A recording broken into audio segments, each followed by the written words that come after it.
Welcome to Strange Paradigms. In this weekly show, we'll be taking a look into the news and headlines to pick out curious reports of the strange and mysterious. Everything from UFO news to science advancements and stuff labeled fringe science and fringe phenomena.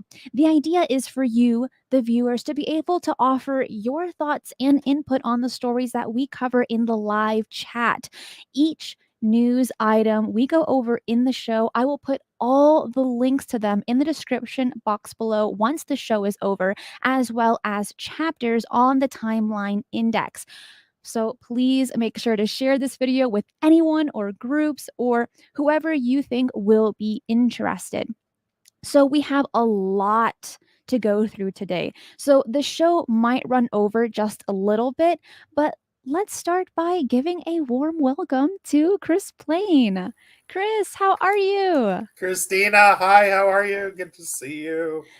I always love speaking with you every single time. Yep. I love anything Cristina Gomez. Speaking with you, listening to your show, reading your comments. You'll hit me in the Discord or give me a text every once in a while. Brightens my day. But yes, as I've told you in the past, and this is 100% true, when I'm writing, if there's a Cristina Gomez paradigm shifts or stranger paradigm show, that goes right on the audio and it keeps me company while I work. Well, there are a lot of young people new to a lot of the topics that we discuss on these shows. And while you are a regular, there might be some new people tuning in to you for the first time. So, can you tell us a little bit about who you are and what you do? Sure. My background is writing, and I was a stand up comedian for a decade in the 90s into the early 2000s. And I learned how to write for stage, television, radio, screen, all kinds of places. I transitioned into the business world after that and started writing books a few years back. I have 3 novels for sale right now and fantasy novels. I have a fourth one on the way. And about a year and a half ago, I was tootling around on Twitter. I stumbled across the guys from a place called the Debrief, and they were just starting. They had actually debuted their website on November 30th of 2020, and I was hired to write there on December 8th. So 8 days after they premiered, and since then I've gone from a freelance writer at the Debrief to an assignment writer to the head science writer, and I am now the science editor. So I have over the time I've been there, I've worked my way up into the echelons of power at the Debrief. And for people that know about the Debrief, we're very well known because we're one of the few science sites that regularly covers UFOs and paranormal phenomena and things like that. And then at the same time, we'll cover stories about physics or how blueberries help you with cancer or anything science that we find interesting or unusual or new.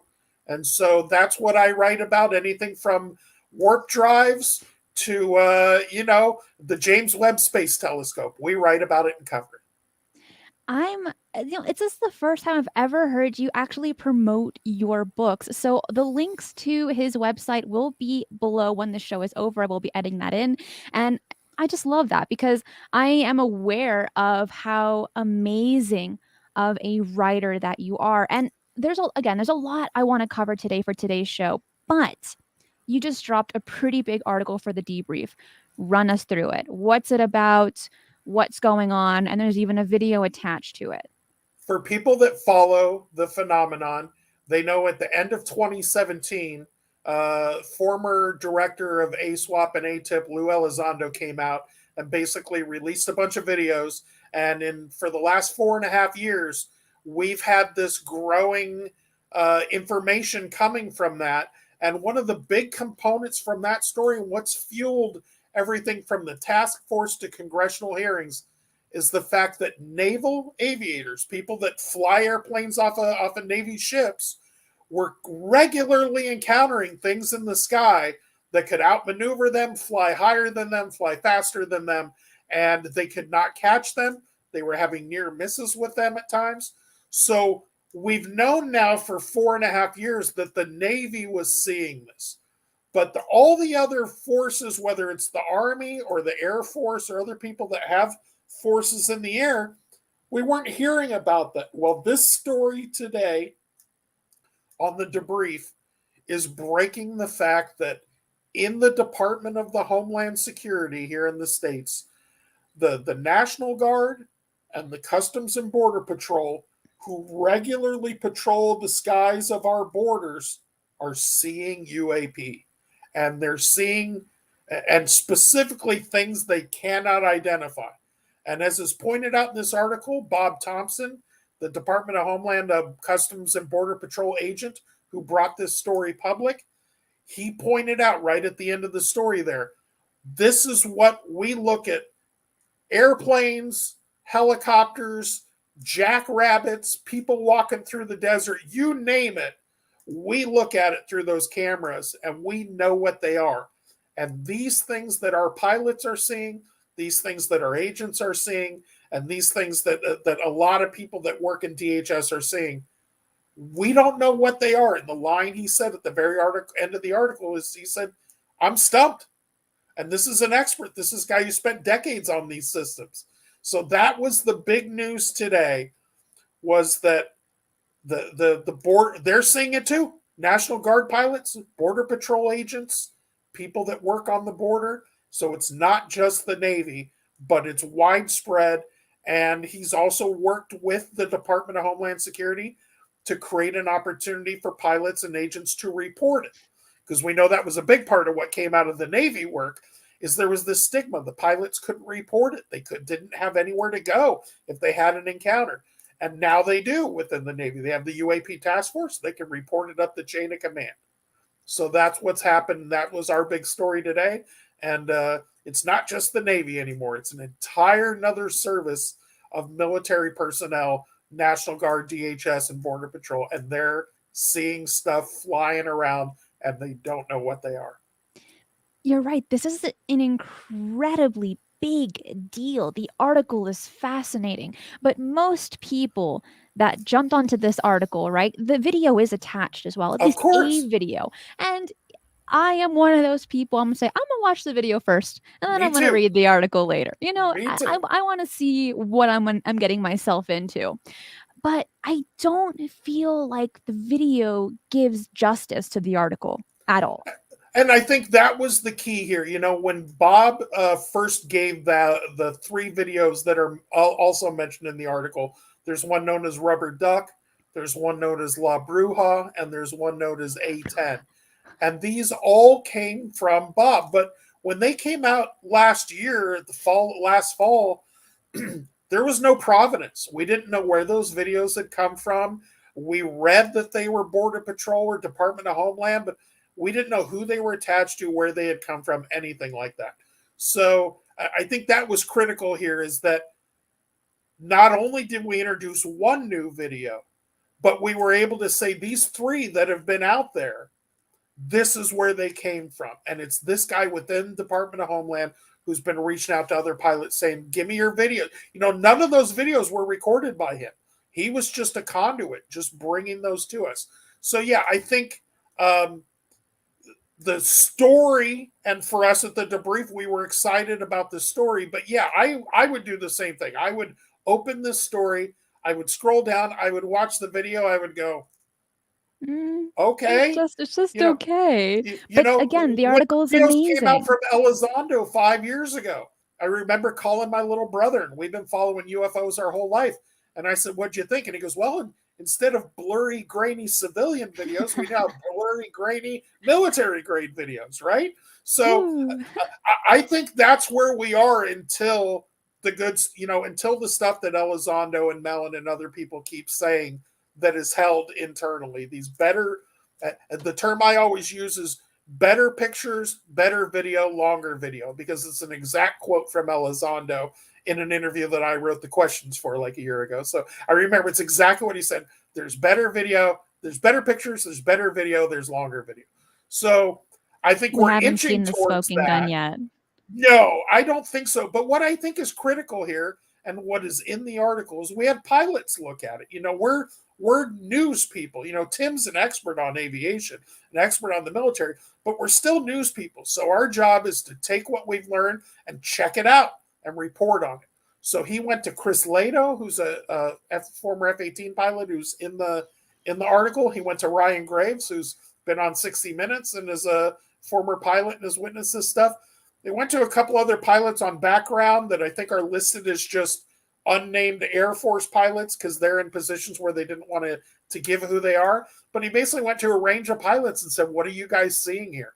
And what they saw is a lot more than what people like you and I saw. What I saw was three little lights kind of moving around, and they could be anything. Exactly. What the pilots saw was, and people that look through this sort of equipment, is they saw something that looked real, and three somethings that were moving at speeds and making turns.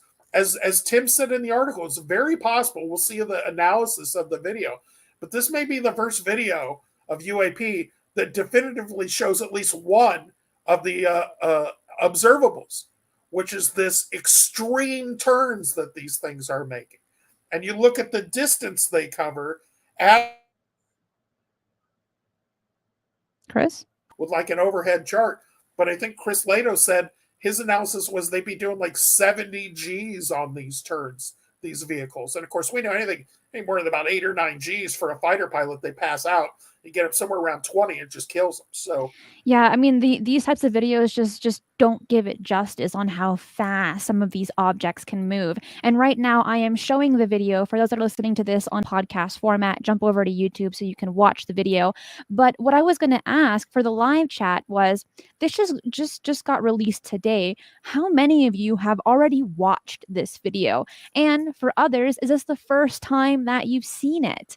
It's a pretty, I mean, again, like I said at the beginning, it's compared to the article, the video is just kind of like a dud. It's not that fantastic, but we are getting somewhere. We're still getting footage, and that's what is important. Jessica, thank you. It says, okay, thanks. You got me binge watching Skinwalker Ranch. I'm on episode with Linda Moulton Howe on season 1. Season 3 is the best. I'm just going to put it out there. If you want to skip through it, I would not blame you. Season 3 is the best season, but I'm happy you're watching it. And there's seriously so much to cover today. So we kind of got... Cristina, let me just address that real quick. If it was just the video, if we had been given the video anonymously with no backstory, it's not something we would have published. So we found it interesting and we found it compelling. But the story for us was the story. It was the what was going on in the Department of Homeland and what these guys were regularly seeing, men and women in uniform were regularly seeing. At the same time, part of what we were doing was introducing this video because this weekend, today, tomorrow, and Sunday, there's a conference in Utah, which you can watch online, and there's a link for it right at the very bottom of our article. There's basically a bunch of experts that are going to go through this video and they're going to analyze it as well as the other three, I believe, the rubber duck and the La Bruja and the A-10. But they're going to analyze it all at this conference. And I think ultimately that analysis will be made available to all of us. So I think there's a lot more information people of a science background can pull out of these videos than our eyeballs can just pull out. And the impression I'm getting is they're pulling some pretty impressive stuff that seem to indicate more so that these are real craft making extreme maneuvers. And it's amazing that this topic is just becoming more mainstream. And you know, that story that you just said, I mean, it's crazy. And hopefully this will, you know, compile or compel or inspire others in those agencies to come forward with information or sightings or even more video. And I know that door is, you know, slowly cracking open with each drop like this. So I really do have to thank you, Chris, and the Debrief for all the amazing hard work and detailed articles that you provide. And this one really is a big one, but it's becoming so inspiring. More people are talking about this, including scientists, that's going to lead us in to the next article that I want to talk about. And this one, the headline is pretty obscure. There are 4 malicious extraterrestrial civilizations in the Milky Way, researcher estimates. I mean, oh my goodness, that title, it instantly made me want to click on it and saying, what? How did they know? How did they know this? So let's actually get into the article. Let me scroll through it just a little bit. This was written by This Vice. this sounds like every other DM I get on Twitter is, "Hey Chris, I know you write for the Debrief. Did you know there are 4 malicious extraterrestrial civilizations in the Milky Way galaxy alone?" Like I get that message every day. So. Oh No, I gosh. haven't read this article. I'm dying to hear about it. I can tell you that, like anything else, and scientists and astrophysicists and astronomers that do this work, that's them crunching a bunch of numbers and coming up with an estimate. You know, it's like using the Drake equation. It's saying, all right, there's this many stars, there's this many sun-like stars, there's probably this many planets, so there's probably this many civilizations. How they come up with what percentage would be malicious, I mean, Let's I get could into have that. dinner with 10 people, and at the end of the dinner, I couldn't tell you who's malicious. So, how he can tell, or she can tell from another civilization how many they are, I mean, that's pretty impressive. See, those were my exact thoughts. Like that was my thought process right there, Chris. So pretty Thank you. much how it I was starts. just copying you. I just read your mind and copied you. I'm too lazy Whoa. to come up with my own thoughts today. Well, this rates as a strange news story, and it starts off with the quote by Stephen Hawking, and he had stated, "If aliens ever visit us, I think the outcome would be much as when Christopher Columbus first landed in America, which didn't turn out very well for the Native Americans." So that's how it starts out. And I feel like that's a really great way to kind of set the tone for the article. And then it continues with, so according to this paper, which the author has some limitations, there are roughly 4 malicious extraterrestrial civilizations in the Milky Way, and we could likely send out, let's say, 18,000 interstellar messages to different exoplanets in our galaxy, and the probability of ensuring our own destruction would still be the same as the Earth being hit by a asteroid, which is about 1 in 100 million. Okay, and that would happen in that time frame. So what's interesting about this is that the researcher Caballero, which is an awesome last Yeah, name, que bueno. right? Right, that's what I was feeling. He he says that his research was a little bit unorthodox, where it's a very vague on how he collected this information, but pretty much what he did was to do the study, he researched how many external invasions there have been on Earth over the last 50 years. So, meaning countries that invade other countries. And then he Mm-hmm. took that data and applied it to the number of known estimated exoplanets and potentially habitable exoplanets. So he said, quote, "I did the paper based on life as we know it. We don't know the mind of extraterrestrials. An extraterrestrial civilization may have a brain with a different chemical composition, and they may not have our empathy, or they might have more psychopathological behaviors." This is the first time I have heard a scientist even theorize something like that or come up with a thought like that. So, right off the bat, Chris, how does that statement make you feel considering the chemical composition of an extraterrestrial brain? You know what's interesting, Christina? When I was in college, NASA didn't have astrobiologists. That's right. They do now. They have people whose entire job is to look at and study what might life be like. Because again, as this author pointed out, we only have the one example. We only have Earth.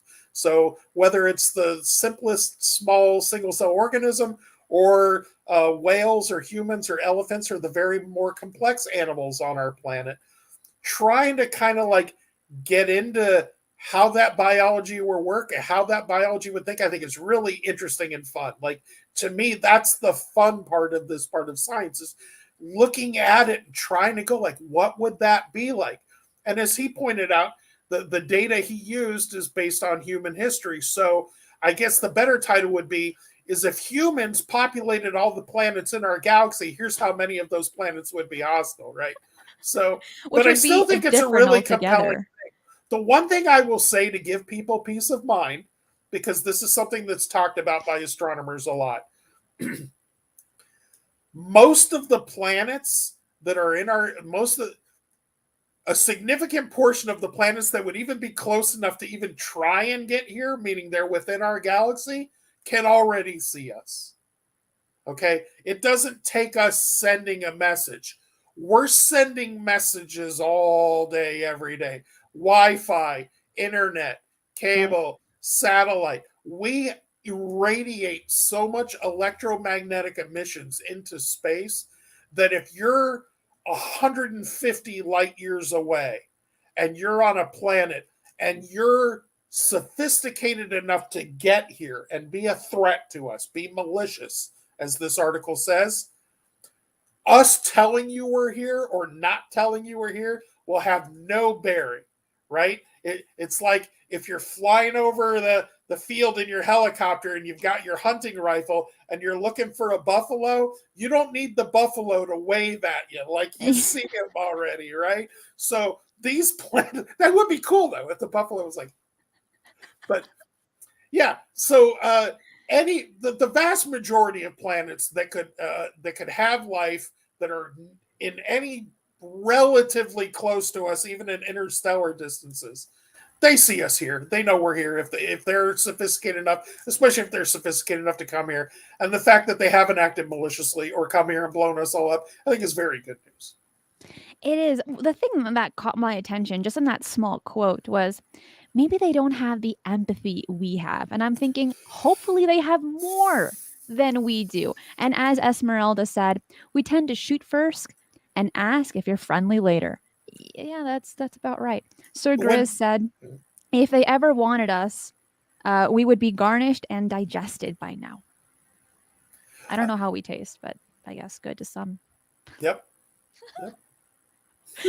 So when looking at this article, that's how he was able to conduct this data. Because, okay, I do want to make clear that this paper has not been peer reviewed yet. It's been released, but it has not been peer reviewed. So it's not an official white paper just yet, but it is in the process of doing so.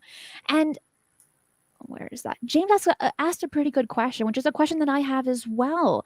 I mean, how many evil entities are there in our galaxy, and how many of them are nice? And if so, which ones, if any, are visiting Earth, or why would they to begin with? I mean, there are so many questions, and there's not enough answers to all of these questions. I would say one of the things to keep in mind when people try and figure out why spaceships don't come and land on the White House lawn, right? Like why we're not already have a like exchange program with the aliens or whatever, is this idea that maybe societies evolve on a planet, they reach a point called the Great Filter. I don't know if you've ever heard that term, but the Great Filter just basically says, like, either we pollute the planet and we all die, or we have a nuclear war, or something happens where basically civilizations reach a certain point of evolution and then they implode, destroy this, get hit by a meteorite. Somehow something is filtering out, so we don't, UFO enthusiasts aside, so we're not seeing, spaceships in our orbit from 20 different planets any day of the week, right? And the reason we're not seeing that is, for some reason, there's a huge amount of civilizations that are either just never existed or have come and gone. So I think the Great Filter, the benefit of that is it works against malicious civilizations. Like if you have a malicious nature, you're probably going to implode on yourself, right? There's a reason like the Taliban doesn't take over the whole planet, right? Because they're not growing from an organic, positive sort of way, but they're malicious. So right. This Malicious has this very short lifetime. We've all watched movies. The bad guys all ultimately turn on each other, right? Sooner or later, it's just down to, it's a Treasure of the Sierra Madre. Sooner or later, it's two people with guns and neither one trusts each other. So I think a big part of this is, there's a good chance that malicious civilizations would be filtered out. Unfortunately, the other half of what you said about psychopathic behavior, there was a really good paper by a Harvard astronomer a few years ago, and she was saying that in her theory, we would ultimately evolve to AI, that civilizations on other planets have already done that, and that the beings that would leave those planets would be robots that are essentially immortal because they can keep rebuilding themselves. They're artificial beings. Kind of like So Moonfall. the term she used in her paper was super intelligent, virtually immortal, artificially intelligent robots. So something that is that intelligent but robotic may not have any compassion, may work in a very dispassionate, the same way we will brush an anthill aside. People use the example all the time. So on one hand, there's a good chance that the bad ones are filtered out by the great filter. On the other hand, the most advanced ones may not have any empathy, or it may be the case that empathy is what gets you there. It may be the case that the New Age idea that's been around through much of my life, which is we come to a great reckoning and we find harmony on the planet. We move beyond our violent ways. And that's when we become members of some big, great cosmic neighborhood. I don't think that's a ridiculous notion either. So they could be malicious. They can have psychopathic behavior. I can see versions of that. But they could also be, just much more empathetic and just in many ways much better, much more advanced than we are. I hope that is the case. Now, I have a question for the I have a question for the live chat. And so, what do you think? 4 evil races or more? Is there like an evil empire, like in Star Wars, out there somewhere, just colonizing by force? I mean, Chris and the live chat, what do you think? Oh, so that's a great question. I think this is what we're getting ready to learn.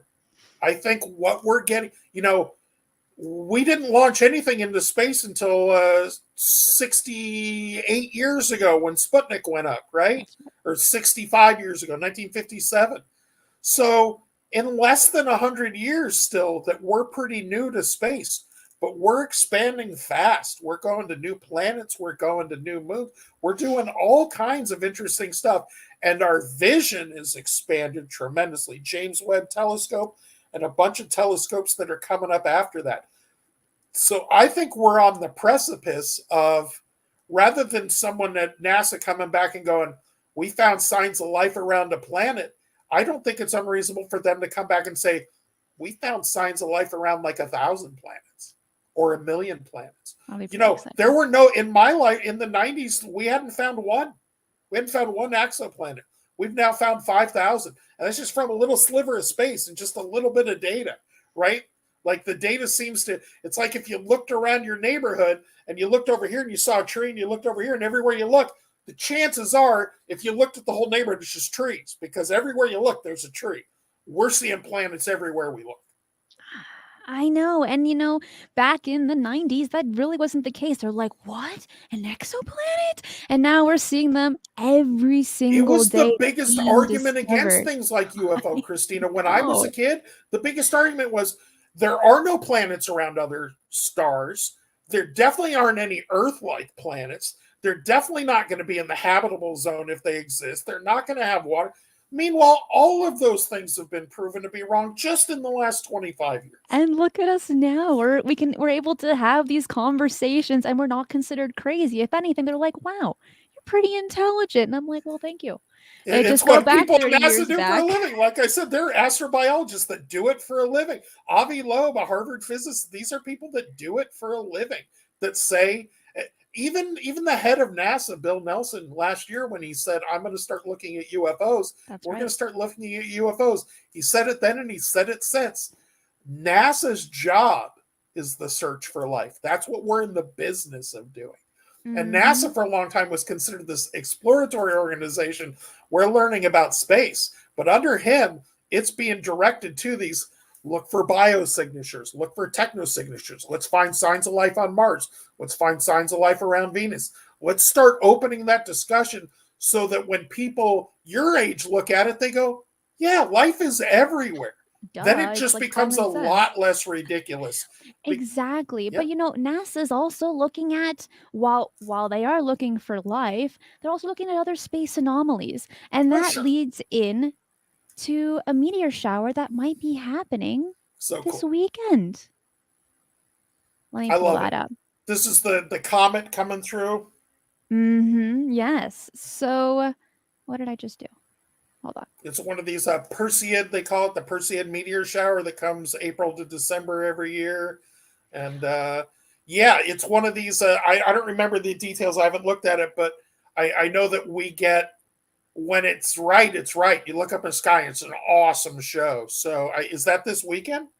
There's one of them this weekend, and this one is called the Tau Herculids. Herculids. So, and what's interesting, see, I'm not too familiar with meteor showers. Apparently, we get about 30 a year. We get about 30 a year of meteor showers. This blew my mind. But this one in particular is happening this weekend. Ronan, thank you so much.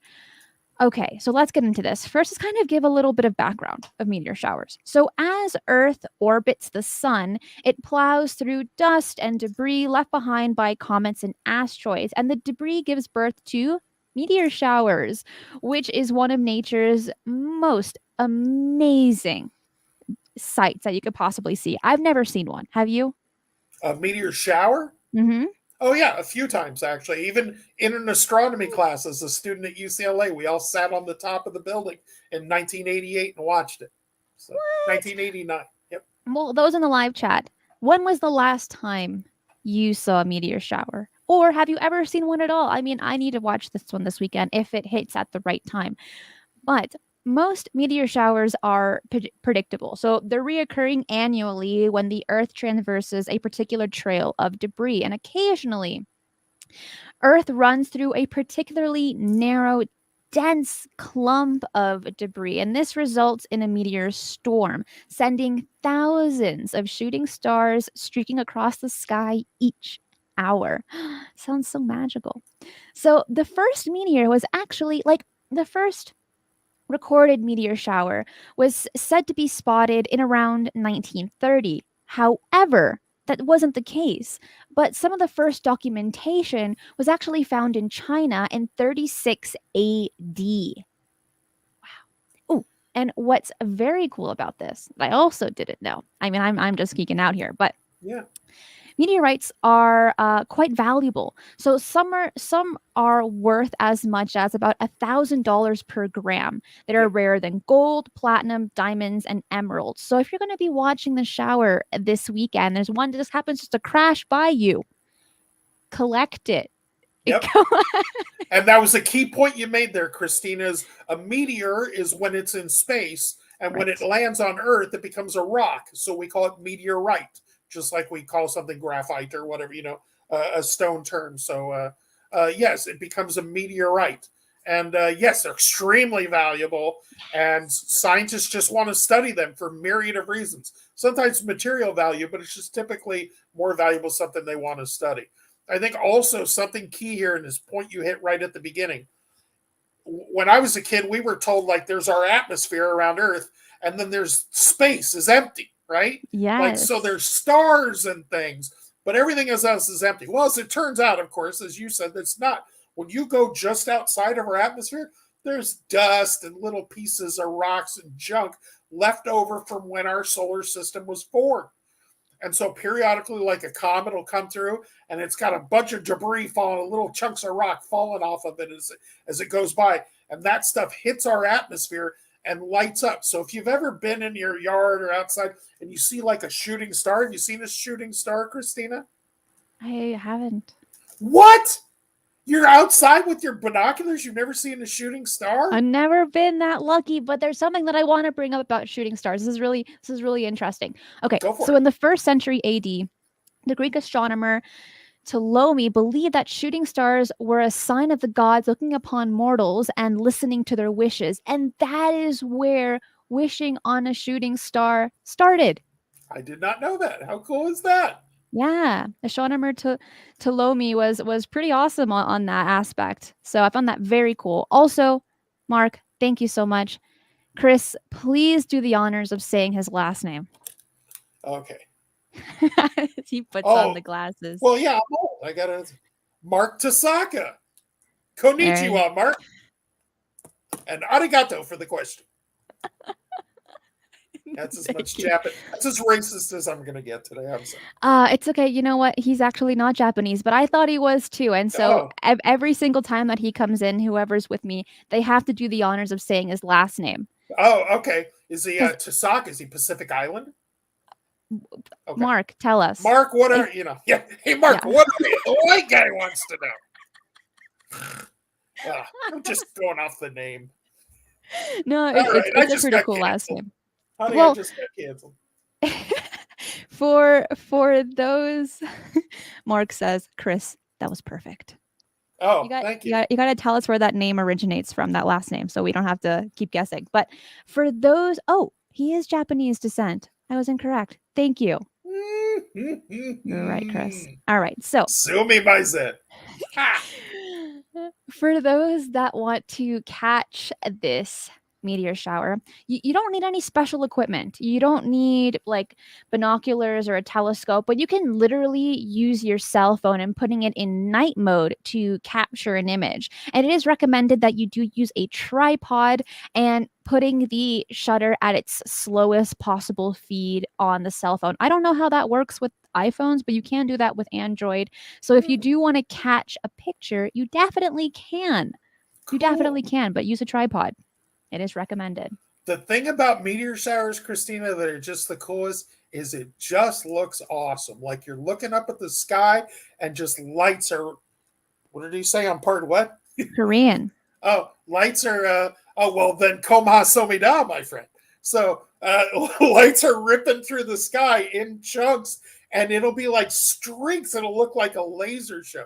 Meteor shower is really awesome. If you live somewhere where you're not near a ton of artificial light. Unfortunately, I live in Long Beach right here next to Los Angeles. So even at midnight, it's like noon outside. It's so bright. But if you happen to live somewhere where it's dark and one of these meteor showers is coming, go out with a blanket or a lawn chair, just lay down and stare at the sky, get that timing right, and you will dig it, man. It's awesome. Oh my goodness. Well, it's believed and wherever I looked, the timing was slightly different on the websites I checked if I was looking at Eastern time, but pretty much it's stating anywhere from 12:30 a.m. EST on Monday into about 1:45 a.m. on Tuesday. Okay. So kind of around that time period, Eastern Standard Time. It's like 9:30 for me in here in California. I'll actually be up. Well, will you be able to see it well with the sun out? Probably not, unfortunately. Probably not. I can tell you the first time I had a trip to Yosemite, because it's so much more remote compared to a lot of California, that we just saw shooting stars all night. Oh, just I'm jealous. Every few minutes, yeah. Oh, Cristina, just, don't you live in the middle of nowhere? I don't even know where you live. But if you live in the middle of nowhere, Cristina, get out there where it's dark and lay on your back and stare at the sky. And in less than an hour, you will see a shooting star. They just are all day. Rocks are hitting our atmosphere all day, every day. And they light up. Well, something else that happens at night are ghost stories. So this story is a couple catch ghost creeping into baby's cot in freaky footage. And guess what? I have the footage. So we are going to talk about it. But because I saw you gave me the note that you might discuss this, and I have not seen this footage. So I'm putting on my old man glasses. And I'm going to go full screen. This video was just posted about 3 days ago on TikTok by the channel name called Warren Mayhem. And pretty much, actually, you know what? I'm just going to show the video before we continue. So let me pull that up. Dun, dun, dun. And I'm not even going to say anything. I'm just going to let everyone watch it and do their own thing. There isn't really any audio, so I'm actually just going to like turn off that background sound. But here we go. Is it playing? Okay.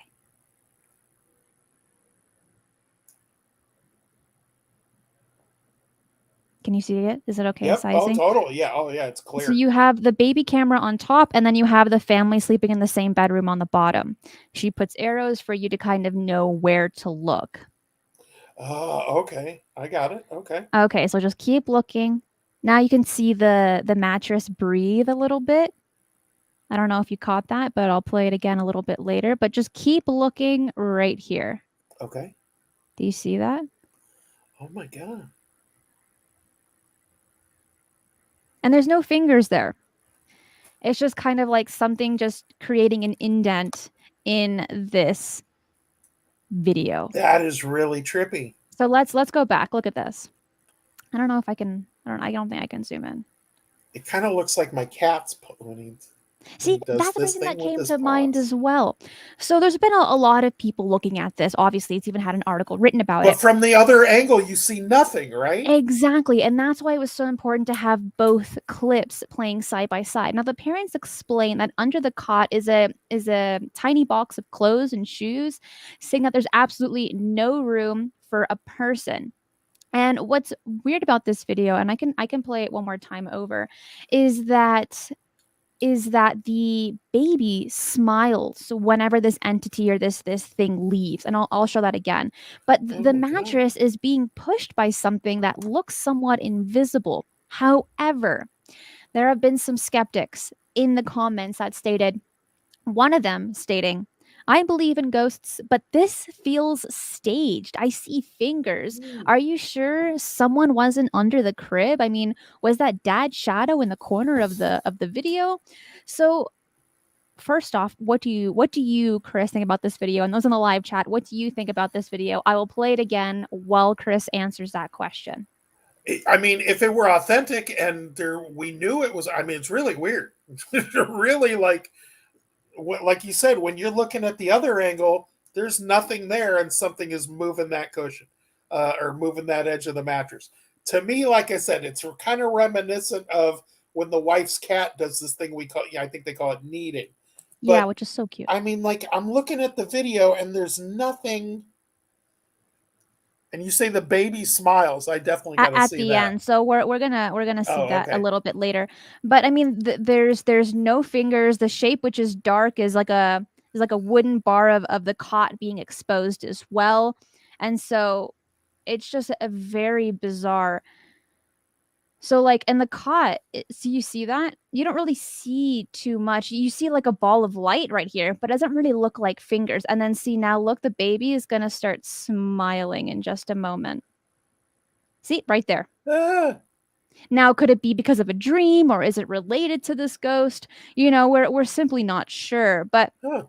I mean, there is no way for someone to get underneath this cot because it's like almost touching the floor. And you're able to kind of see that right here on the bottom. But again, for those watching I this, think you're what do you think? discounting the possibility that it could be like a gnome or some sort of a supernatural creature who's just very small and can get under. Maybe it was Dobby the house elf. I mean, Well, make sure to give him a sock, okay? that's right. But this is a very very strange video for sure. No And doubt. so, does people in the live chat, do you have any ghost stories or do you have any ghosts in your home? And Chris, what about you? Which do I you have? have no ghost stories, unfortunately. I have no. I told my UFO story on your show years, months ago, but I unfortunately I've yet to have a supernatural experience of that sort. I have had situations of things I may not be able to explain. Uh, you know, thinking about somebody and then all of a sudden they call and it's somebody you haven't talked to in 10 years and you Yeah, don't even know they have your phone number and you go, God, I wonder what that person's up to. And then they call and you realize yeah. while I was thinking about them was while they were looking up my number and calling me. So, like, yeah, I definitely had things in my life that I go, they just don't make sense. I have yet to have actually a ghost experience, but I'm open to, hey, whatever. Well, my next question is for you and for those in the live chat as well. If your house was haunted and you had a baby, what would you do? Would you be scared or would you just let the ghosts be their imaginary friend? Would you Well, let the ghost? It depends, if we're talking like the ghosts from Beetlejuice, they seem pretty nice. If I don't know. I mean, after they want to like marry the living. Yeah, exactly.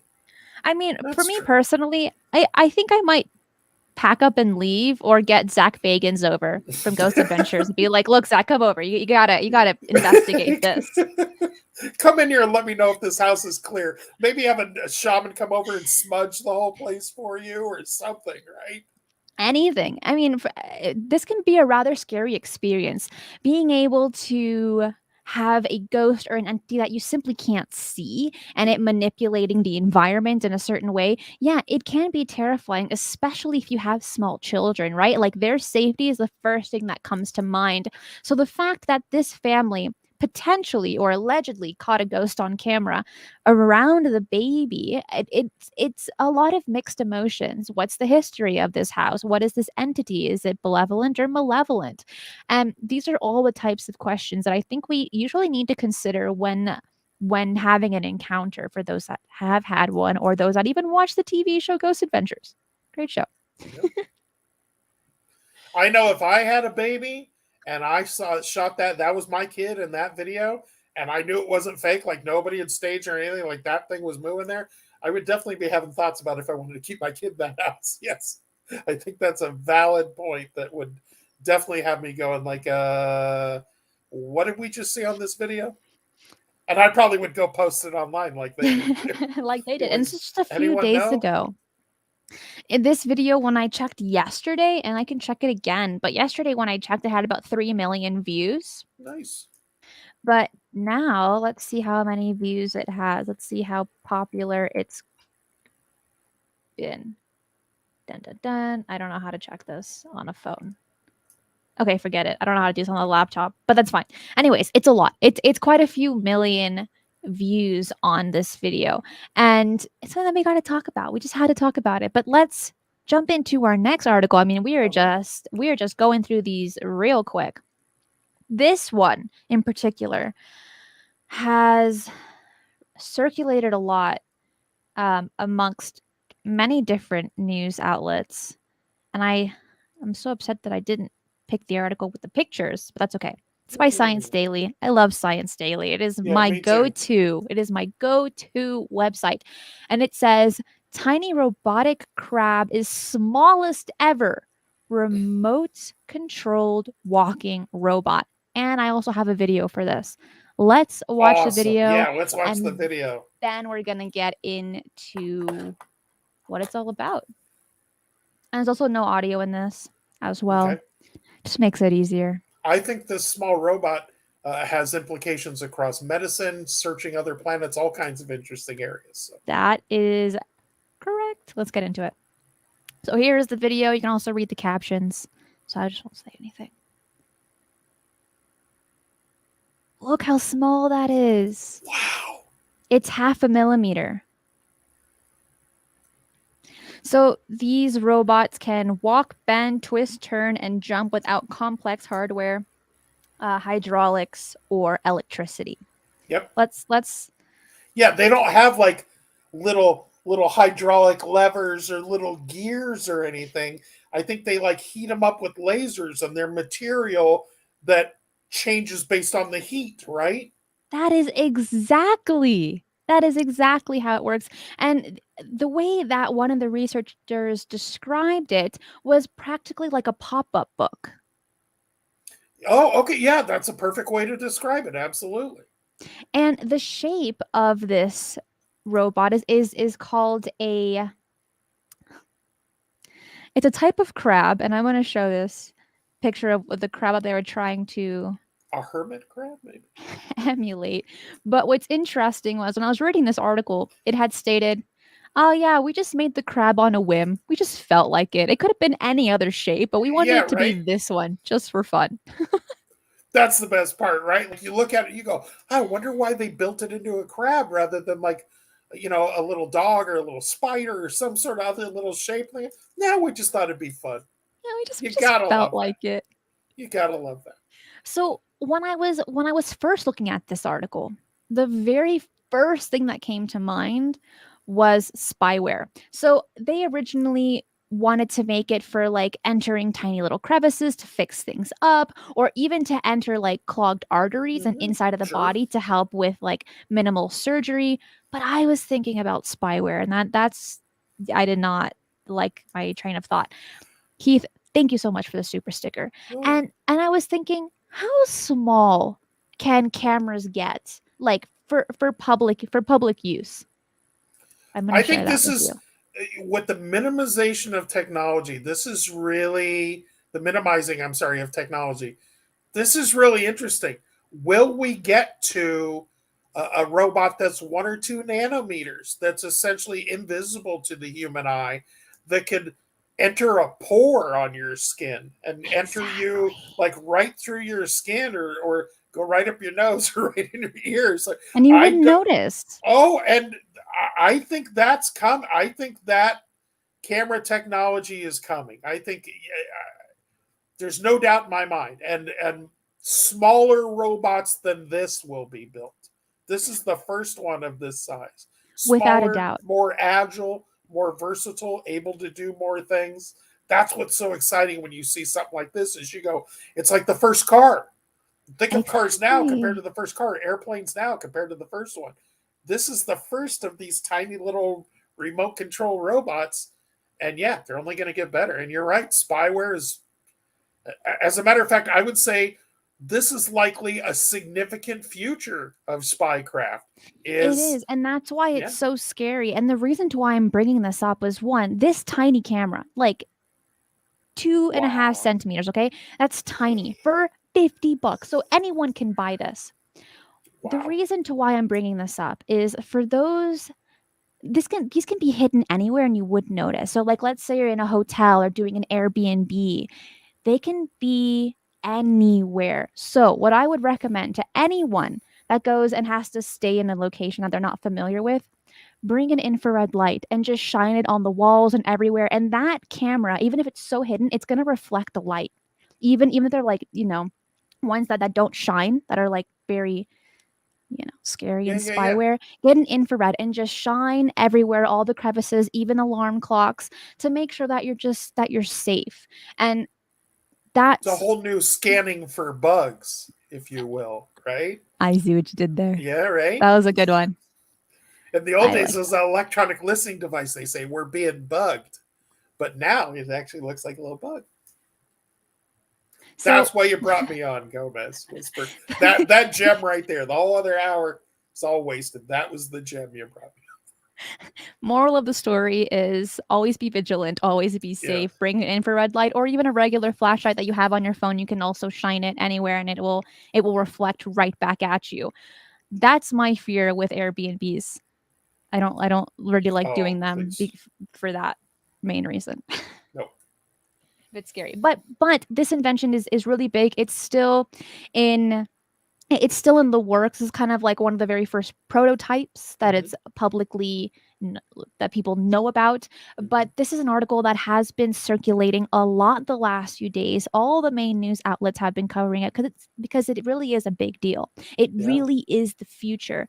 So would you allow, let's say these tiny little robot crabs got super advanced and they were able to enter your body and helped with your clogged arteries or whatever health issue you may be having. Hey, what do you mean by Would clogged arteries? Well, that was an example that was in the article.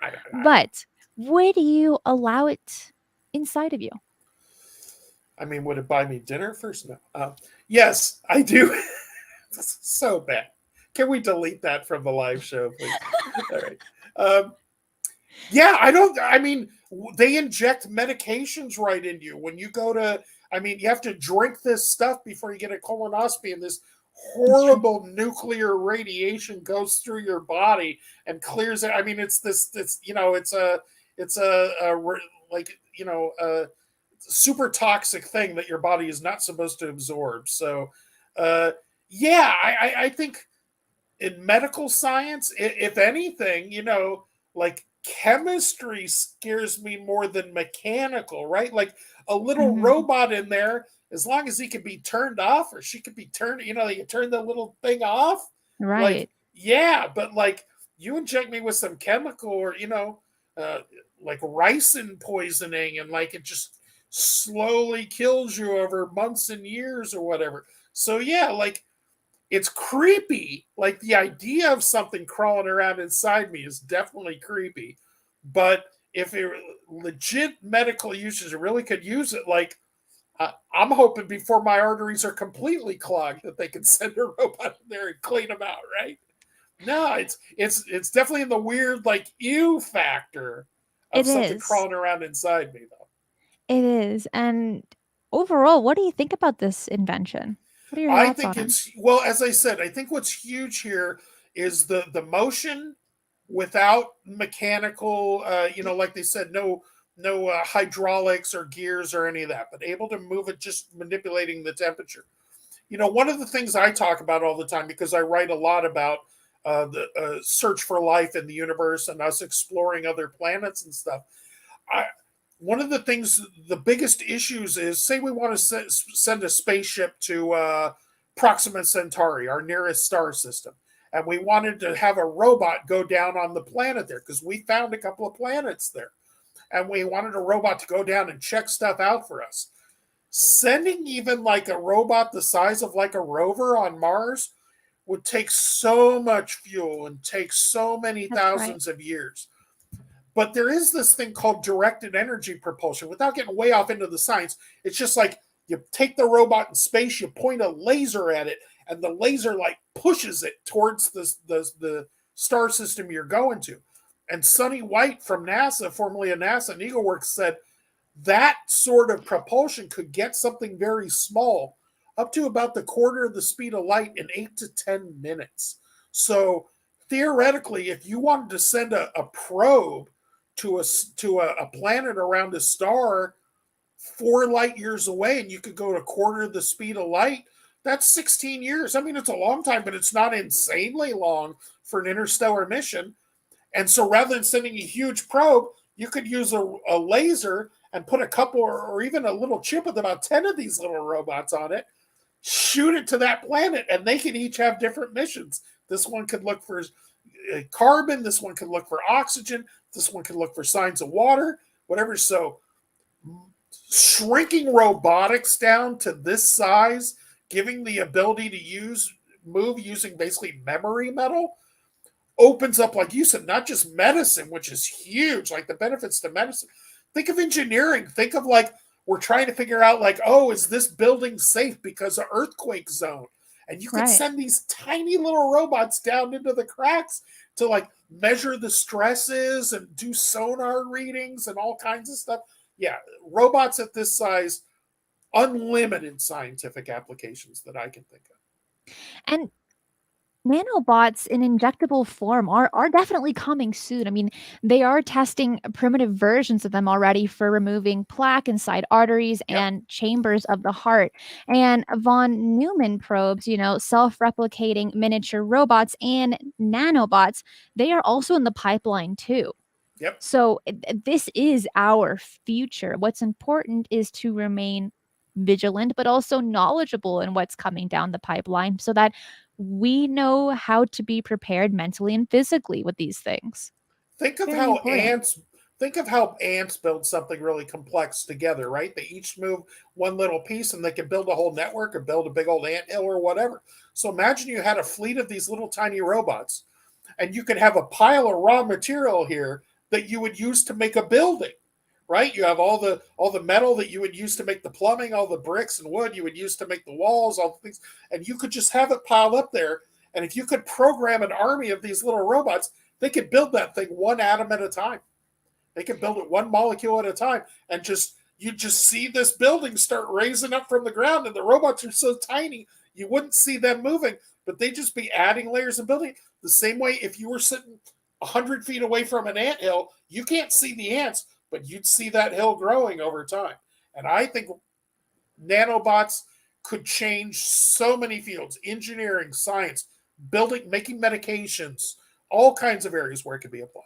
It's Well, huge. at the end of the day, we need to remain in control of them and not them us. And a potential problem is that AI could use such things aggressively if the Sure. AI decides to go away with skin job humans, right? So again, this is our future, but we just need to remain vigilant with all of this information and to always remain in control of the situation. But it's getting a little dark. Let's jump into the next one. This one makes me so happy. It involves books. I love books I with love all my books heart. too. This one is super good. But first off, let Do you have me a question share or that. a chat or? Well, yes, I do. Michael, thank you so much. It says fantastic podcast. Thank you. Okay, so this one made me really happy. Cristina Just is the best, isn't she, Michael? Like I said, I'm not joking. If I'm writing, I just put her show on audio while I'm working. I just love it. aw. So See, this man's face is my face. Is very happy. Okay, so let me this is the guy that found this book. Let me get into it. Okay, so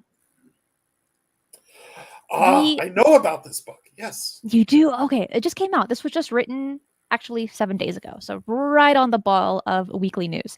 Awesome. So this book is entitled The Celestial World Discovered, or Conjectures Concerning the Inhabitants, Planets, and Productions of the Worlds and the Planets. Huygens questions why God would have created other planets just to be looked upon from Earth. That's the entire title. And that was published in 1698.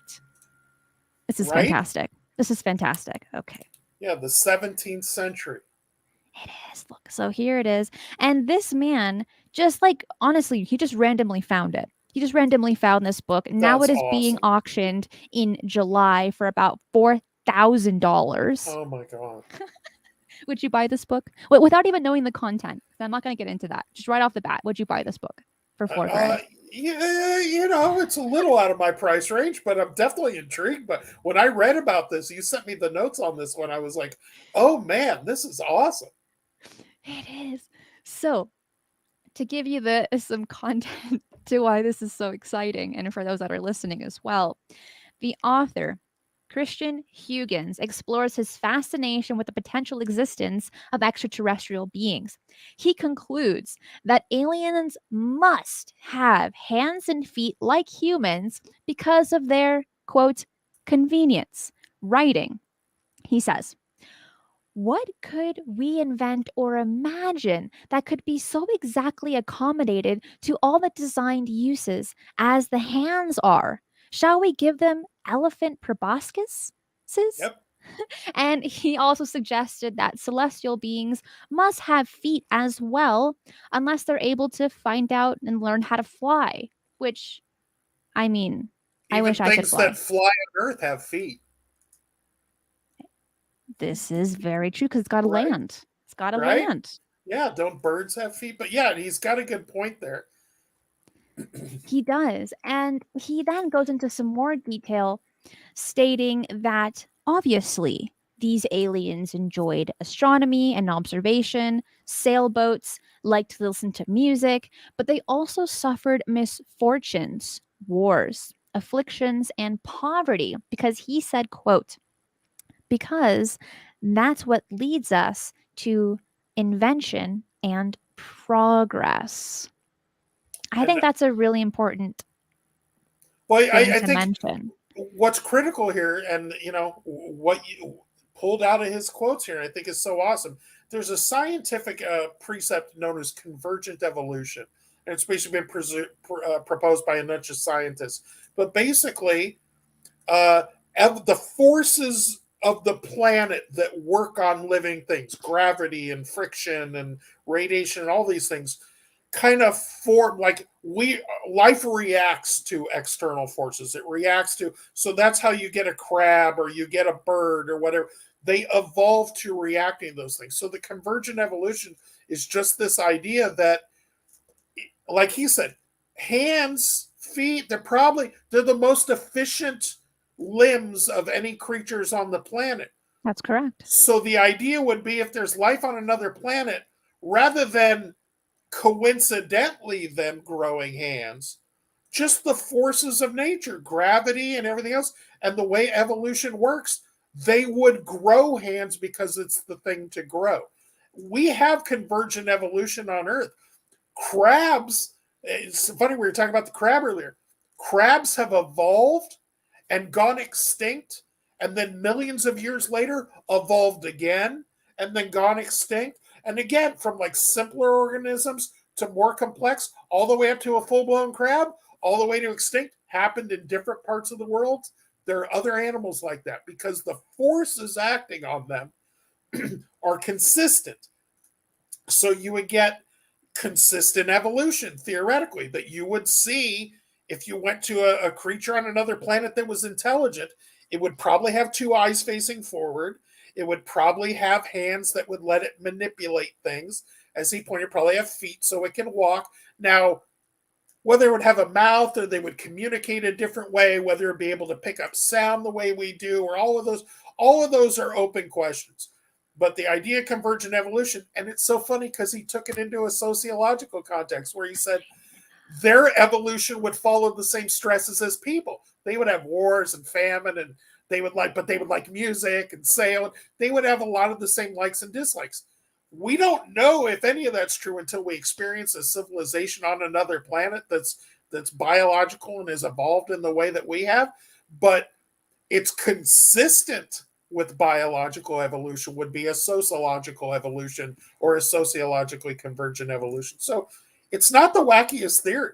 And But it's at from this time, yeah. it was pretty advanced thinking. Remember, this was published in 1698. Let me give you a little bit of context. In 1609, Galileo created a telescope that zoomed in 21 times. In 1664, Isaac did the experiments with gravity. And in 1692, we had the Salem witch trials. So let's just kind of give you a little bit of context what was going on around the world around that time period. So this book is insane. This is very, very advanced thinking for Yeah, his time, it's especially 21st century thinking, Christina. it really is. So now that you know the context of the book and those listening as well, now would you buy the book?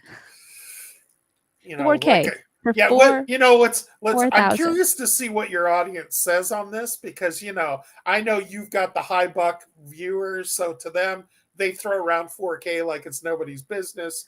Me personally, like you see this poster behind me? It says Revenge of the Jedi because the name of the movie was Return of the Jedi. But Star Wars, before that movie came out in 1983, they put out some trial run versions of the poster, and then they changed the movie because George Lucas said, Jedis don't get revenge, they're good guys. So we never ended up with a movie called Revenge of the Jedi. It became Return of the Jedi. That poster is worth a couple of grand, and I've had that my whole life. So I don't know that I can cough up a couple of grand on a book. Like, this is something that I love Star Wars. I saw the movie in the theater. I've had since the poster came out in 1983. 83 is when I bought it, so I've had it for almost 40 years. And like, it's probably not even worth 4 grand. It's probably worth 2 or 3 grand. So, yeah, that's quite an expensive book. But if I were a scientist, if I were an astrobiologist or an astronomer, if I were a guy like Avi Loeb, I would want that on my bookshelf. Oh, I mean, without a doubt, and then share it for generations to come. But you're right, it is a lot to to have to pay for. A lot of And the fact simoleons. that the finder by the name of Jim Spencer just casually came across this book and then he's like, I'm gonna sell it. That's genius. But here's the thing, I can't understand why the book isn't worth hundreds of Well, thousands of yeah, when you dollars. said Should it be was more. 4,000, I was thinking like if it's that rare and whatever, you know what? Who knows? I can tell you that like first editions of like Catcher in the Rye are worth like 25 grand. So yeah, that's a yeah, who knows why it's not more valuable. But I can tell you as a guy who writes about science for a living, that's a really neat book. That's a really, really neat book. And to have somebody like you said, at the time of the Salem witch trials, like at the time that Galileo was imprisoned for his beliefs by the Catholic Church, right? And imagine at that same time, this guy's looking at the cosmos going, yeah, there are probably planets out there. There's probably things living on them. They probably kind of evolved to look and act like us, and they probably even have a lot of the same ups and downs we do. That's a very 21st century way of thinking. Very It is. impressive. So when I came across this, I'm thinking, "Eh, we need to This cover is, it." yeah, well, Christina, just to let you know, and the rest of your audience. My birthday is next month, so I'm just saying. Oh, well, ditto. Just say, oh, right. Are you a Cancer? What? No. Oh, well, mine's at the end of the month, so. Oh, see, mine's at like the mid.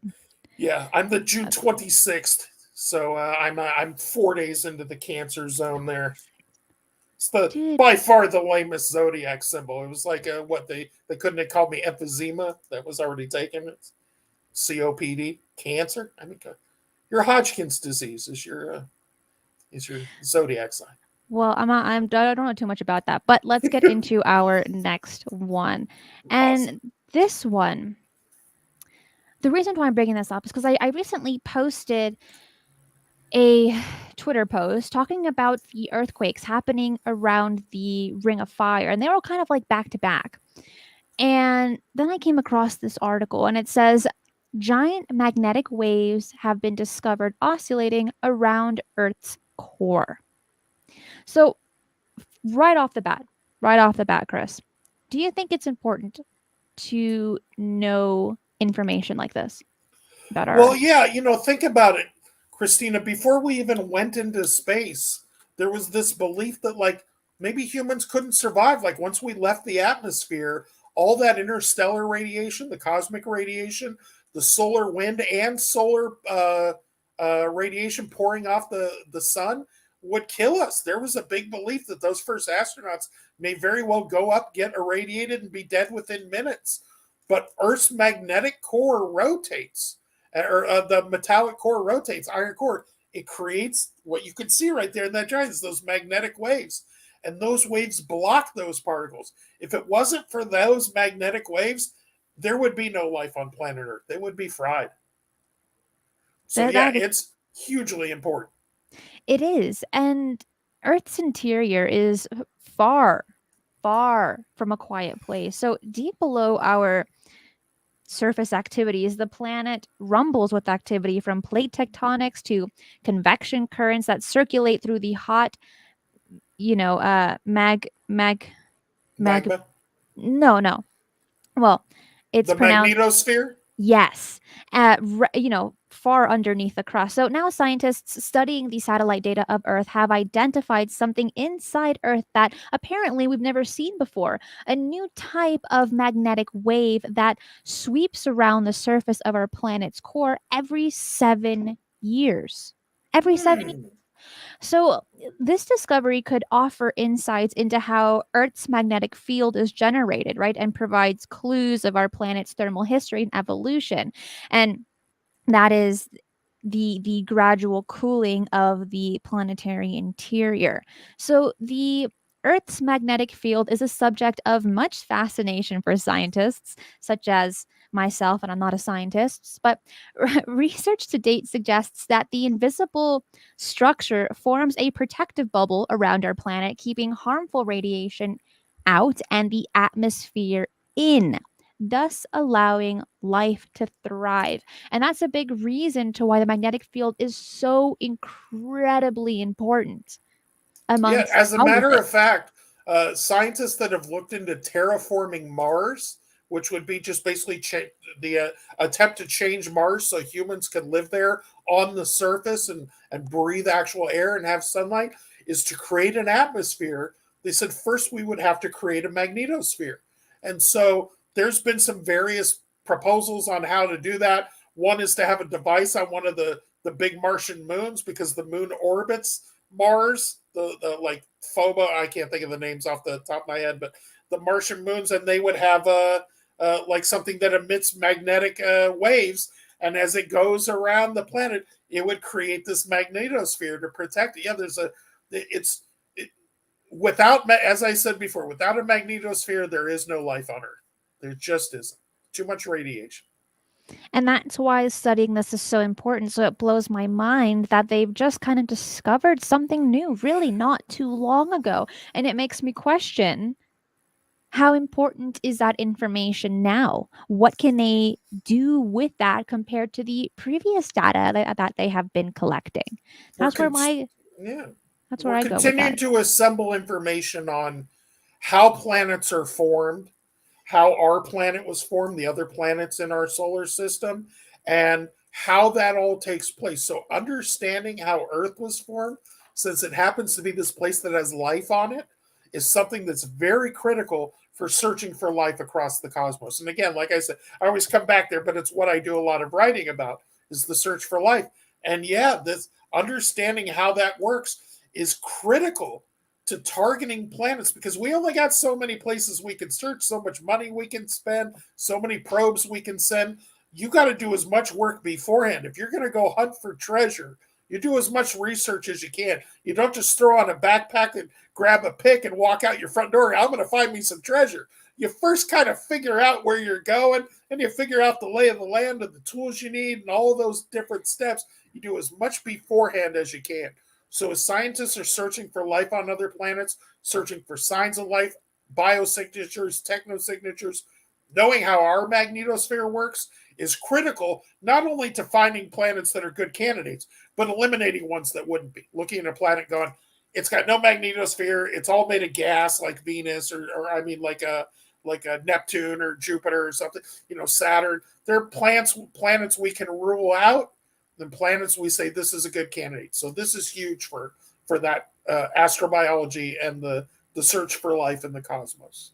It is. And while so many of us are fascinated with trying to search for life out there, there's still so much here on Earth that has been undiscovered or really just not explored. And one infamous location would be the Bermuda Triangle. Totally. So there is this very interesting article about there is a cruise ship that is offering to go straight through the Bermuda Triangle. Would you go on that? Before I even tell you who else is on the boat, would you go on this cruise? It is a little creepy, the thought of going right through the middle of the thing, but Well, you'd have to talk my wife into it, but I'd probably be game. I can. Here's Yes, why I Angela can is a big convince fan you. of yours. So, Well, let's say you disappear in the Bermuda Triangle, they're going to offer you a full refund. I look, mean, there you go. making me disappear and my wife getting a full refund. You just sold her on the whole thing. It's like, wait, Chris is going to disappear and I'm going to get the money back. Like she's ordering. Honey, are you ordering? Yeah. Lucy, Yeah, that is thank you so creepy. Yeah, much. the Bermuda Triangle was something that was really big when I was young, and I read a lot about, and it seemed to like drift away for a while, but it's still something that people talk about. It's still something that aviators talk about. Yeah, Well, it's because it really is an incredible location where things still happen. This is not old news. This is relatively present information that people are going through all the time. And this is where it's located. But there were two things that caught my attention with this article. okay. First, obviously, getting a refund if you get lost. Who does that money go to? I don't Well, know, yeah. but that is freaking hilarious. That's why I had to cover It's a great this. marketing tool. Hey, It if you is. disappear, we'll give you your money back. Well, what's even a better marketing tool is some of the speakers that are going to be there. Oh, okay. So, this is why I'm so excited. Okay, so some of the speakers include Nick Pope, Oh, Nick Redford, Peter Robbins, Jim Harold, and yours truly, Micah Hanks. And what? yeah, I didn't know this either. This is news to me. I almost Our called him. Micah Hanks is I going to be almost there? called him on the phone to be like, what? And this is gonna. This I can cruise is almost hear Nick Pope telling Micah Hanks, like, you can take that to the bank. It was an Australian accent for a British guy, but I was close. But I know, Nick it's Pope pretty good. loves to say stuff like, and all that you can guarantee 100%. You're like, bro, there's nothing 100% in this business. Micah Hanks is going on the cruise. Yeah, it's very cool. And this is going to be taking place March 28th of 2023. So if you want to hang out with these guys, you better book your tickets. And remember, if you get lost, you'll get a refund. If you disappear, they'll give you a refund. And that's a deal you can't beat right there. But let's talk a little bit about the Bermuda Triangle before we jump into our next article in like a few minutes. Sure. But pretty much, this is about anywhere from 400,000 to 1,000,000 square miles of ocean. That's how big the Bermuda Triangle is. And in February of 2017, the Turkish Airlines flight experienced unexplained mechanical and electrical problems as it flew over the triangle and was so shaken up that it had to completely change course. The pilots were so scared of the malfunctions that were happening that it had to safely land in DC when their destination was originally in Havana, Cuba. Wow. hmm But in May of 2017, a private plane wasn't so lucky. It was in contact with air traffic controllers in Miami when it suddenly vanished from the radar and radio waves. So some wreckage was found during the search, but that was it. There was nothing else. So this was just recent, Interesting. Yeah. 2017, really not too long ago. But this one is the most interesting, and this took place in 1967. So there was this in December of in December of 1967, there was a yacht called the Witchcraft. Pretty cool name. Very cool. And there were two men on it that wanted to get on this luxury yacht and see the holiday lights from the coast of Miami. But Hmm. when they were in the water, the navigator hit something under the ocean. He is like, let me call the Royal Coast Guard to say, like, I need assistance getting out of the water without totally ruining my boat. I think maybe one of my propellers might have just been damaged. So he calls the Royal Coast Guard and he says, look, this is not an emergency, but when you get the chance, just kind of help us out of here. So 20 minutes later, the Royal Coast Guard comes and there's no yacht there. And they only come 20 minutes later. 20 minutes after that phone call, the yacht had just disappeared.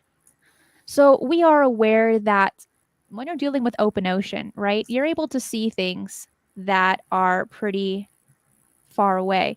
Yeah. So this is kind of a bizarre story. Yeah, it wasn't like it was hiding behind a tree. It's the surface of the ocean. So they showed up looking for it, and they're like, "Where is it?" That's random. Exactly. That's why it is so bizarre when they made this phone call, they get there and there is no longer a yacht. There isn't anything on the water. And it just completely disappeared with absolutely no evidence of a wreckage or anything at all. And that's why the story is so weird. And this happened in the 60s, which is still some time ago, but still you're able to kind of touch that. Like it's Yeah. not that far away. So the Bermuda Triangle has a lot of very, very weird stories. You know what's interesting too, Christina? A lot of them, especially when I was growing up in the 20th century, and there was a lot of stories about the Bermuda Triangle. The thing that, and it's interesting because of the story you just talked about. The thing that was most consistent was navigation instruments fouling up.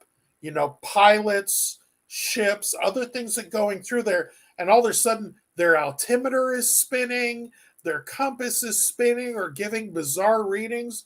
The plane you talked about that had to land somewhere else, even this yacht you're talking about, could be a simple situation of they had something that scared them, they fired up the engine to leave, and because their navigation just took them somewhere wacky, uh, you know, who knows? Like that's the thing about the history of the Bermuda Triangle is there's a possibly, people mention supernatural or other explanations, which I don't know. There could also be something about just that part of the planet that affects instruments or navigation or affects people's brains.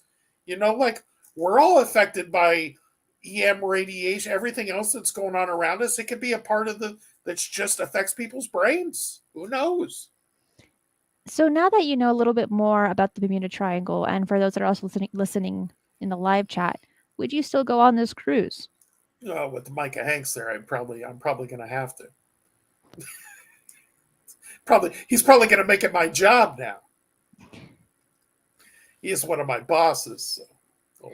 Well, you have a bunch of really great people that are gonna be on this cruise, but when you're dealing with the Bermuda Triangle, it is a little bit scary. I mean, yes, you're able to have a good time, but for how long? Will it be for eternity or just for a day? Who knows where all of these ships disappear to, where if they even come out on the other side. Aditya says, They're pretty confident the ship won't disappear, so the refund offer. They haven't there been as much incidents in the century, which is good, by the way. Yeah, why haven't there been as much incidents in this century? Which is good. It was what you and I were talking about. It was something that was regularly covered in the 20th century, maybe not as much now. But yeah, who knows? But as you pointed out, I mean, a couple of those were pretty recent. So I don't know. I don't know if I would go on that cruise. I don't know how I feel about that. You don't seem like a cruise person, anyways. No, this is I'm also not really true. a cruise guy either, but you know, going through the Bermuda Triangle sounds creepy to me. I'd rather maybe I'll stay a night at the house with the ghost baby. I'll sleep in the other room and see if the ghost comes over. That's a little less creepy than sailing through the Bermuda Triangle. I would much rather jump through a portal on Skinwalker Ranch than go on a cruise. I think our Chrissy Newton is at Blind Frog Ranch as we speak, right up there next to and I think Carl Vibe is as well. Yeah, I think they're at Blind Frog, and then they were going to do something at Skinwalker too. Ooh, hopefully they collect some really cool data, see a portal, I know Newton's running around with a camera and a person. Yeah, she's got some equipment and whatever. Her and Micah they were planning this trip. They were ordering, I don't know, Gauss meters and they were talking about all kinds of equipment for this trip. So. Oh my gosh, that is so awesome. Yesterday, we were talking about the mysteries of Utah, and whenever I hear stories about Skinwalker Ranch, it just blows my mind. But honestly, Utah is an amazing state. It just blew my mind doing the research for it, all the things that I found. So for those that haven't watched yesterday's episode, watch it. It is probably the coolest state we've covered so far, by far. Excellent. Yeah, I was watching with you and Jimmy doing the mysteries of Utah yesterday. Mm-hmm. I had my headphones on, was working. Oh, so like good. I said, that's what I do. I said, listen to you guys. I even made a joke in the side chat because Jimmy had a Pantera T-shirt on, and, right. and I said, science has recently discovered that our sun is more metal than we ever thought. And I said, so apparently so is Jimmy Church. It's a Pantera shirt. It's a heavy metal joke. I got it. So, I mean, if you're offering Macca, yeah, So it says, Cristina and Christopher, would either of you go to Skinwalker Ranch, all expenses paid? And look, I would go on my own budget. I mean, I can't until I graduate, but I would definitely go.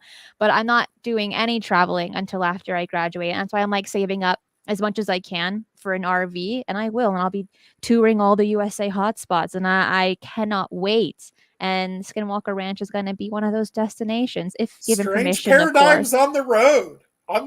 Yeah. With Gomez. Oh, I can't wait till you graduate college.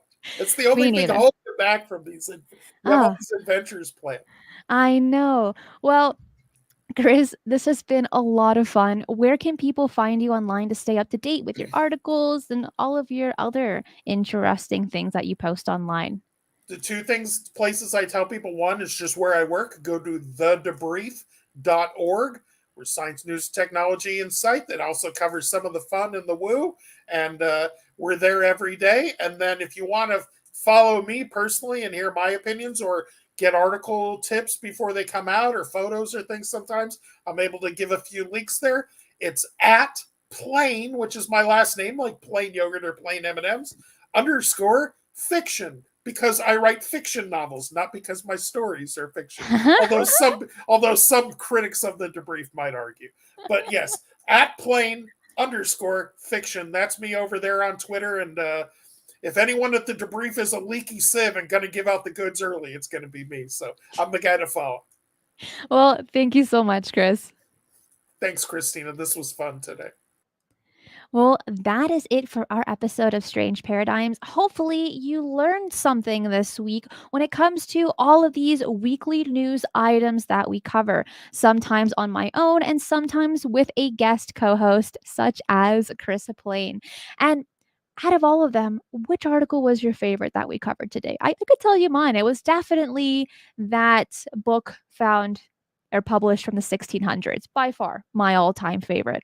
I want to wish you all a wonderful week. Please like this video or podcast on your platform of choice.